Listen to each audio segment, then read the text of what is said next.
Great film जो है सिर्फ डायरेक्टर की विजन से नहीं बनती है। Can you imagine? मुझे ऐसे लग रहा है कि I'm a little boy again. I'm living my dream. Very good, well done. This is, ये ऊंचाई ने सिखाया है और आपने उसमें बहुत बुरी तरह से आप फर्स्ट क्लास में पास हुए आप। इस फिल्म में प्रेम कहीं नजर नहीं आ रहा है। बाहर आपके पीछे जो है वो प्रेम ही है। अवार्ड्स की भी लालच होती है कई बार। नमस्कार, मैं हूं शाइस्ता, आप देख रहे हैं न्यूज़ इंडिया। आज हमारे साथ हैं बॉलीवुड के वो दिग्गज, हिंदी सिनेमा के वो दिग्गज जिन्होंने हिंदी सिनेमा को नए आयाम पर पहुंचाया। ऊंचाइयां की पूरी स्टार कास्ट हमारे साथ है। बात करते हैं सूरज सर, आप सभी का बहुत बहुत स्वागत है न्यूज़ इंडिया में। ऊंचाइयां एक नई कहानी, आप हमेशा भारतीय सभ्यता को और रिश्तों को तवज्जो देते पिक्चरों में नजर आते हैं। फिल्में जो होती हैं आपकी इस तरह से छाप छोड़ती हैं कि लोग 10 साल 20 साल बाद भी देखें तो उनकी आंखों से आंसू निकलते हैं, इमोशनल हो जाते हैं, तो वो जुड़ाव। अब एक दोस्ती की कहानी आप लेके आए सर, इसके बारे में कुछ बताइए। एक्चुअली दोस्ती भी तो रिश्ते ही है मैम, और आप अगर दोस्त देखें तो हमारे यहाँ जो कैरेक्टर्स हैं वो 50 सालों की दोस्ती है। तो 50 सालों की दोस्ती में कौन भाई कौन बहन सब एक ही हो जाते, 50 साल का साथ। तो जैसे हमारी फिल्म में जो सीक्वेंस है कि बोमन जी की मिसेज है नीना जी, और तो अब वो साथ में जब सफ़र करती है तो बड़ी इम्पल्सिव लेडी है, कभी भी फैल जाती है, इन्होंने कुछ बोल दिया तो उसमें जो अनुपम जी का कैरेक्टर है, बच्चन सर का कैरेक्टर कैसे मनाते हैं करते हैं। तो ये अगर देखा जाए तो पूरी रिश्तों की कहानी है। और हाँ, ये ज़रूर है कि कहानी इसमें पहली बार ऐसा हुआ है कि वो लव सॉन्ग्स नहीं है, वो शिफॉन साड़ियाँ नहीं है, वो मंदिर की घंटियाँ अगर आप कहें, बट क्योंकि कहानी मुझे ऐसी मिली और ऐसी कहानी मिली जो कई बार ना कहानी छूटती नहीं है। तो जब ये पहली बार मेरे पास ये कहानी आई तो मुझे ये अचंभव हुआ कि 4 दोस्त हैं, 65 प्लस हैं, एक की मृत्यु होती है और बाकी 3 उनकी याद में उनके लिए पहाड़ चढ़ते हैं, और वो भी एवरेस्ट बेस कैंप तक। और जो कैरेक्टर्स हम उस कहानी में थे वो इतने नॉर्मल थे कि अगर मैं सोचूं भी तो नहीं जा सकते, तो उनको वहाँ तक जाना और एक दोस्त के लिए तो ये 50 साल की नींव ही है जो ले जा सकती है किसी को। वरना लोग कोई ना कोई बहाने कल जाएंगे परसों जाएंगे करते रहते, और फिर वो जब जाते हैं और वहाँ उन्हें पता चलता है कि ज़िंदगी क्या है। और जब मैं गया लोकेशन पे, जब मैंने वो चीज़ देखी तो मुझे एहसास हुआ कि कोई भी यहाँ आए तो बदलाव तो 100% निश्चित है। अनुपम सर, आप मंजे हुए कलाकार हैं, दिग्गज अभिनेता हैं। इस फिल्म में मेरे को सिर्फ ऐसे करते अजीब सा लग रहा था। हाँ बोलते रहिए, मैं तो हूँ। जी, इस फिल्म में सभी दिग्गज कलाकार हैं, जो एक्सपीरियंस है सबका साझा हो गया है। एक रिश्ता दोस्ती का आप क्या मानते हैं, किस तरह से निभाया जाना चाहिए? देखिए, सूरज जी ने अभी बात कही, मैं उनको ये कहना चाहता हूँ कि खून के रिश्ते तो फिर भी ऊपर नीचे हो सकते हैं, अलग हो सकते हैं, लेकिन दोस्ती के रिश्ते जो 50 साल से बरकरार हैं उनमें कभी तरेड़ नहीं आती है। बिकॉज उसमें एक ट्रस्ट होता है, उसमें एक विश्वास होता है, उसमें एक गहराई होती है, उसमें एक बेबाकपना होता है। तो दोस्ती के पॉइंट ऑफ व्यू से अपनी खुद के जीवन को लक्ष्य प्राप्त करने के हिसाब से भी ये फिल्म जो है बहुत ही मेरे दिल के करीब है, क्योंकि एज ए पर्सन मैं उस दौर से गुजर रहा था कि मैं जो करना चाह रहा हूँ, लोग इस उम्र में आपको बुलाना शुरू कर देते हैं अंकल जी, और ये सब चीज़ें बोलना शुरू कर देते हैं, आपसे नहीं होगा, मैं उठा लेता हूँ, अरे आपकी कमर ना लग जाए, इस तरह के जोक बनने शुरू होते हैं। ये शुरुआत जोक से होती है, अरे सर छोड़िए ना, आप रहने दीजिए ना, ये जोक से होते हैं, और वो जोक करते करते कब वो रियलिटी बन जाते हैं इसका एहसास नहीं होता है और बुरा लगता है। दिल तो करता है एक उठा के मतलब दो जरा उनको कि तुम हो कौन ये डिसाइड करने की वाले कि मुझे क्या फील हो रहा है। तो ये जद्दोजहद चलती है और इसका आपको एहसास तभी होता है जब आप इस उम्र में पहुँचते हैं। उससे पहले नहीं होता, उससे पहले जवानी का नशा होता है। तो उस दौर से मैं गुजर रहा था और फिर सूरज जी ऐसी कहानी लेकर आए जिसमें कैरेक्टर उस दौर से गुजर रहे हैं। अच्छा, एटलीस्ट मेरी तो अपने आप से बातचीत हो रही है, मगर ओम शर्मा जो मेरे कैरेक्टर का नाम है उसको तो पता भी नहीं वो करना है उसको इस बात का एहसास ही नहीं। He is happy with being a father and he is happy with just being part of this book shop, कुछ चेंज नहीं करना चाहता। उसको बोलते हैं कि भाई तुम कहाँ जाओ, Everest base camp. It's like इतना ही सरप्राइजिंग है कि अगर मैं कल बमन जी को बमन जी परसों चांद पे चलना है चलो है कि अब तो हम कुछ भी बोल सकते हैं फिर तो और वो दोस्तों के साथ तो आई थिंक वो धीरे धीरे तो दोस्तों की छोटी छोटी जो प्रॉब्लम है, जो छोटे छोटे हम तीनों जाते हैं, वो बाकी रिश्तों के साथ नहीं जा सकते। आई थिंक वो इसकी खासियत है। ये आप किसी हीरो हीरोइन के साथ बना सकते नहीं बना सकते थे। Man of that age, woman of that age भी नहीं बना सकते। Yes, 3 women could have done that. So that is the beauty of this script. Boman sir, मैंने एक इंटरव्यू में देखा था कि किस तरह से सर ने आपको मनाया स्क्रिप्ट। तो ये जो स्टोरी है, इसकी जो बैक स्टोरी वो मैं जानना चाहूंगी, किस तरह से आपने हाँ की? ये नया इंटरव्यू है, पिछले इंटरव्यू में सुनाया था, मैं दोबारा सुनाऊं। ये पूरी जिंदगी तुम्हें इसके साथ जीना पड़ेगा। अब तुम्हें समझ में आया कि मैंने क्या किया, ये मैं क्या कर बैठा। वो कहानी हमें पूरी तफ्तीश से सुननी है। और सिर्फ शाइस्ता ही बोल सकती थी कि तफ्तीश से ऐसे सुनाई, फोन आया, गाली दी, मैंने हाँ कर दी, बस खत्म। नहीं, गालियाँ बताओ। गालियाँ, मुझे पोइट्री लिखनी आती है। मतलब I was going through rough period. मतलब मेरी माँ भी बीमार थी। मेरा सबसे करीब दोस्त जो नर्सरी स्कूल से लेकर उस दिन तक मेरे भाई से भी ज्यादा मेरे दोस्त थे। He passed away. I was in a mess. मैं अपनी खुद की फिल्म जो बना रहा था बहुत सालों से, मैंने तैयारी की थी, वो that was going on the floors. तो मैं बोला ये नहीं कर पाऊंगा, आई नो इफ आई। तो खेर साहब का फोन आया और बहुत प्यार दिखाया उस फोन पे, बहुत प्यार दिखाया। इतना सुना। एक्चुअली कॉल था, मतलब कितने मिनट का, 20-25 सेकंड से ज्यादा कॉल मैंने उतना ही, वो भी बहुत लंबा हो गया कॉल। मतलब फोन रख दो। उनको लगा कि मुझे बुरा लग गया। मैं समझ गया कि he is telling his friend, buddy don't be stupid, that's what it is, don't be stupid. मतलब आप बेवकूफ हो। और मैं बेवकूफ, मतलब मेरे में कोई एरोगेंस नहीं है। सूरज जी बोले कि सिचुएशन ऐसी थी। मैं फोन रखा, फोन किया, I am doing the film. उनको फोन किया, मैं फिल्म कर रहा हूँ, कल बात करेंगे। एंड ही टोल्ड मी कि you will be part of history. और हर कदम, हर दिन, चाहे नेपाल में हो या दिल्ली में हो या प्रमोशन के दौरान, मैं रोज कहता हूँ thank you so much for that poetry.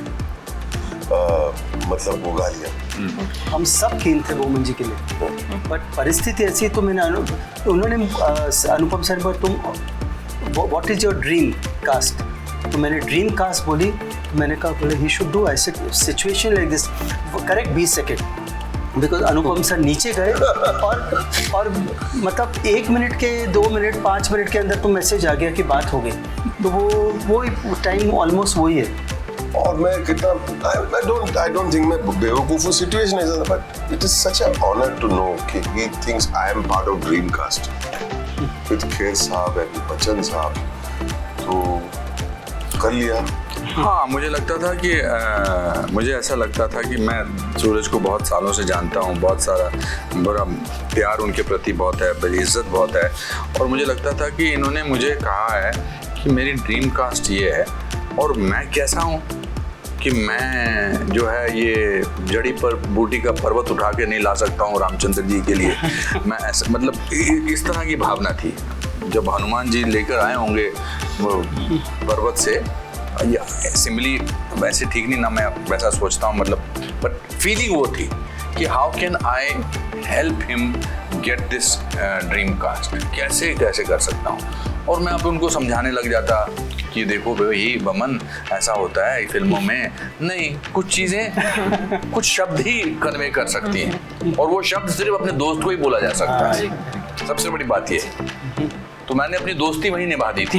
मैंने अपनी दोस्ती की ऊंचाई भी वहां दिखा दी थी। नीचा गिरा के इन्हें कोई बात नहीं। नताशा, आप नई जनरेशन के लिए काम कर रही हैं और बहुत सारे दिग्गज हैं, ये कोलैबोरेशन कैसे? तो उर्दू में बोलिए। तो मैं तो बहुत लकी हूँ कि ऐसे डायरेक्टर के साथ, ऐसे कास्ट के साथ मैं ये पहली फिल्म बना रही हूँ।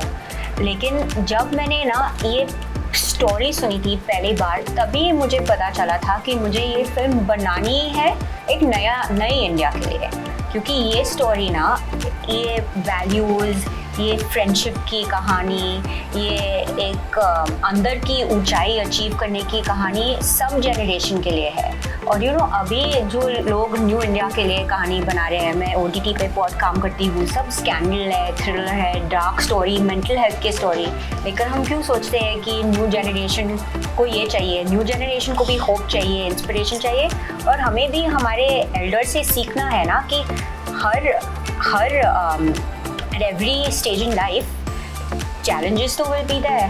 It's about how we overcome those challenges, right? And how we do it laughing. इसीलिए मुझे शूट भी बहुत पसंद आया इस फिल्म का, क्योंकि हर लोकेशन पे challenges थे, लेकिन ये कितने हंसते खेलते वो challenges overcome किए, और कितने प्यार से ये फिल्म बनाई गई है। मेरे लिए भी बहुत बड़ी एक लर्निंग है कि ऐसे नहीं कि हम एक सिंपल लाइफ जिए और इजी काम करें, हमें एकदम डिफ़िकल्ट काम करना चाहिए, लेकिन दोस्तों के साथ मज़ा लेके काम करना चाहिए। हिंदी में बोला, मुझे तो संस्कृत लगा। Very good, well done. This is ये ऊंचाई ने सिखाया है। वही मैं चैलेंज, अनुपम जी मेरे दोस्त हैं, उन्होंने मुझे चैलेंज किया, अब मैंने स्वीकार किया, और आपने उस पे बहुत पूरी तरह से आप फर्स्ट क्लास में पास हुए आप। Thank you. Well done, very proud of. Super भी हो सकता है। Okay, what's my next challenge? Prem नाम से आपका एक बड़ा नाता रहा है, इस फिल्म में प्रेम कहीं नजर नहीं आ रहे हैं। प्रेम है, ऊंचाई पहाड़ आपके पीछे जो है वो प्रेम ही है। एक कैरेक्टर का नाम आप प्रेम जरूर लेके चलते। मैं लेके चलता था मैम, कई बंदिशों में बंधा था, कई अपने आप को कई कुछ हो सकता है सीमित भी किया मैंने, क्योंकि पहली पिक्चर मेरी बॉक्स ऑफिस पे हिट थी, तो कई बार आप अगली बनाते हैं तो आप अपने आप को सिक्योर रखते हैं कि पहली जैसी नहीं बहो तो एटलीस्ट फर्स्ट 5 में रहे, उस साल के फर्स्ट 3 में रहे, इतने नंबर्स आए, इतना फर्स्ट डे का बॉक्स ऑफिस हो, इतना ये अवार्ड्स की भी लालच होती है कई बार। तो वो मुझे लगता है कहीं मैं बंदिश में था, मैं बंधन में था एक वर्ड के, एक प्रेम के, पर अब मैं आज़ाद, और आई एम एंजॉइंग दी आज़ादी, बिकॉज मैं क्यों बंध के रहूँ। तो एक आज़ाद होकर के ऊंचाई बनाई। अनुपम सर, कहीं ना कहीं age is just a number, ये जो ट्रेलर देख के ये लग रहा है कि आप लोगों ने ये प्रूव कर दिया, मजे में खिलाड़ी आप हैं, ये लोग दर्शक आपको देखना बहुत पसंद करते हैं। जब आप बोलते हैं, आप एक्टिंग करते हैं, तो जो ठहराव है, जो आपके एक्सप्रेशंस होते हैं, तो उनसे ही जो ऑडियंस है वो इम्प्रेस हो जाती है। उस ऊंचाई पर जाकर शूटिंग करना कितना मुश्किल था, और सेट का माहौल कैसा था? सेट का माहौल बहुत अच्छा था, बहुत खूबसूरत था, बहुत प्रेम से भरपूर था। आप प्रेम को मिस कर रही थी उनकी फिल्म में, मगर प्रेम से भरपूर था। प्रेम नगरी जैसा। हाँ, प्रेम नगरी जैसा था। और देखिए, ग्रेट फिल्म जो है सिर्फ डायरेक्टर की विजन से नहीं बनती है, सिर्फ एक्टर्स की एक्टिंग से नहीं बनती है, सिर्फ टेक्नीशियन के टेक्निकल ब्रिलियंस से नहीं बनती है। उन सब की जो फीलिंग है, म्यूचुअल फीलिंग, हे भगवान, हे खुदा, हे ईसा मसीह, ये इस फिल्म को अच्छा बना दे तू। ये लाइटमैन से भी आता है, ये स्पॉट बॉय से भी आता है, सब लोग जिस तरह से चाय लेकर जाते हैं, they are all wanting it collective energy.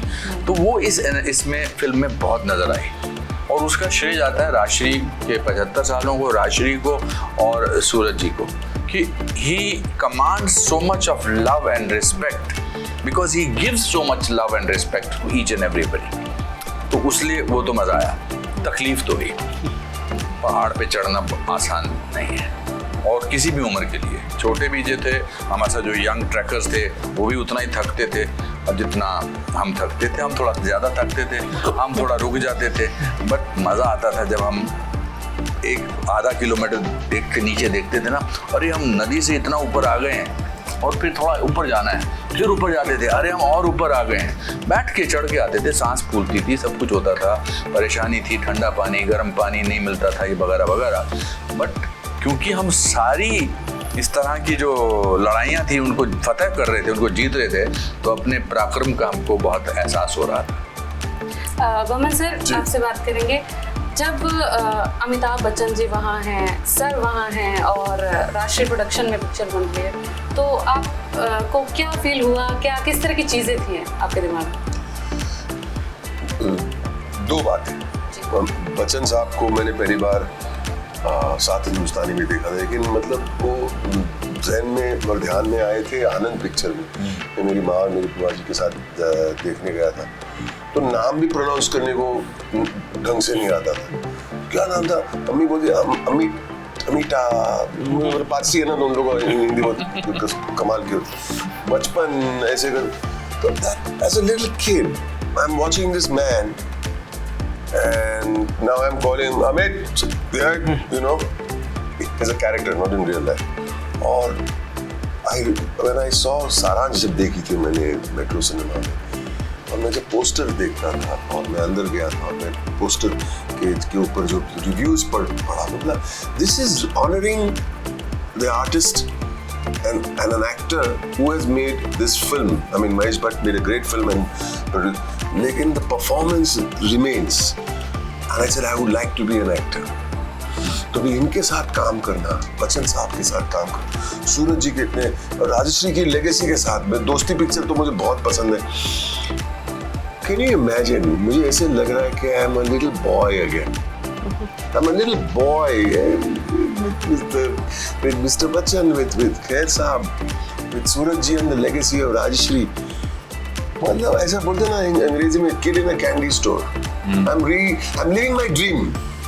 ये बात सही है, क्योंकि बोमन सर ने मेरे कितनी बार वैनिटी मैन में कहा कि मैं करेक्ट लग रहा हूँ क्या बच्चन सर को एंड अनुपम सर को ऐसे बात करते, कितनी बार कहा, क्योंकि बोले आसान नहीं है मेरे लिए।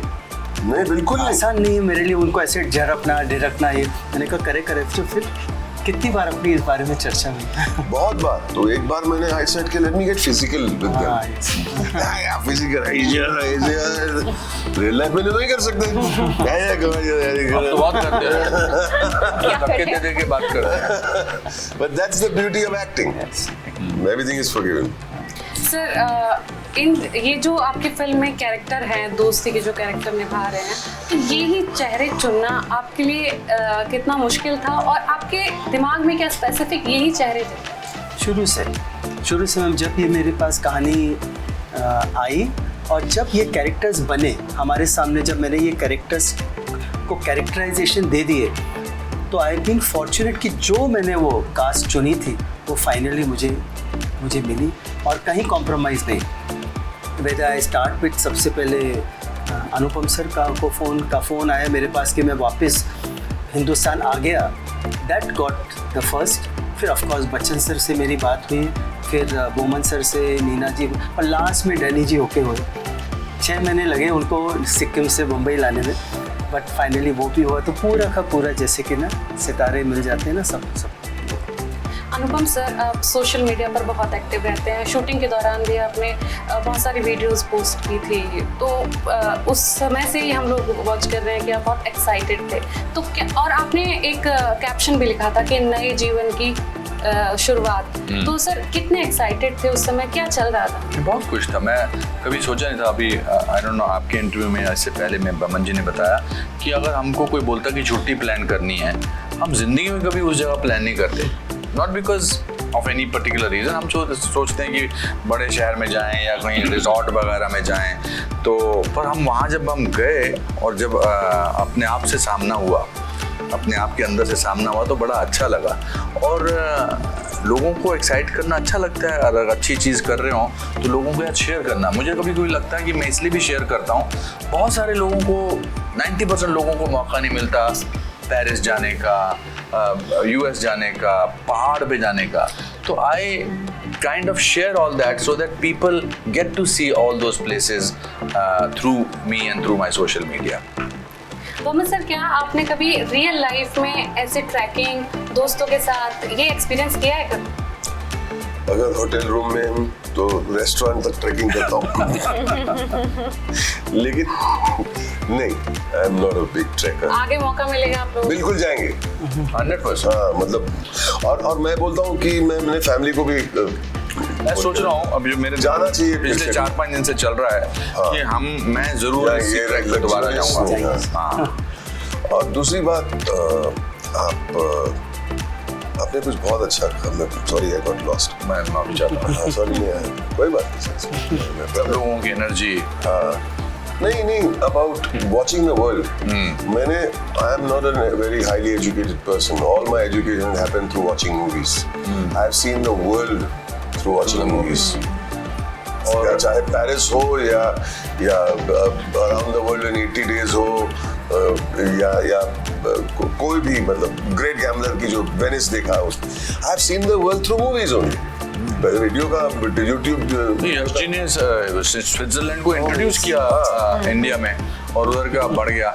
This is a movie for everybody हर इंसान के लिए बच्चा हो या टीनेज हो या 25 साल का हो या 80 साल का बुजुर्ग हो बिकॉज इवेंचुअली दोस्ती में एज नहीं होती है ना so you will identify with this movie it's a Suraj Barjatya film it's a Rajshri film तो you can take your whole family परिवार को भी you can take your pets also take everybody लेकिन बड़े पर्दे पर देखिए आप इसलिए कि ये विजुअल्स है छोटे पर्दे पर मजा नहीं आएगा बट उसके अलावा जो परफॉर्मेंसेस है सारिका जी मीना जी अनुपम जी बच्चन साहब बमन साहब थोड़ा बहुत मैंने भी किया है परिणीति ने सबने बड़ा परिणीति अच्छा का वो actually you get to see it in a larger than life way you feel your heart beating larger than life और उनका भी बहुत कमाल का एक स्टेटमेंट है बड़े पर्दे पर देखेंगे तो जिसकी सोच बड़ी है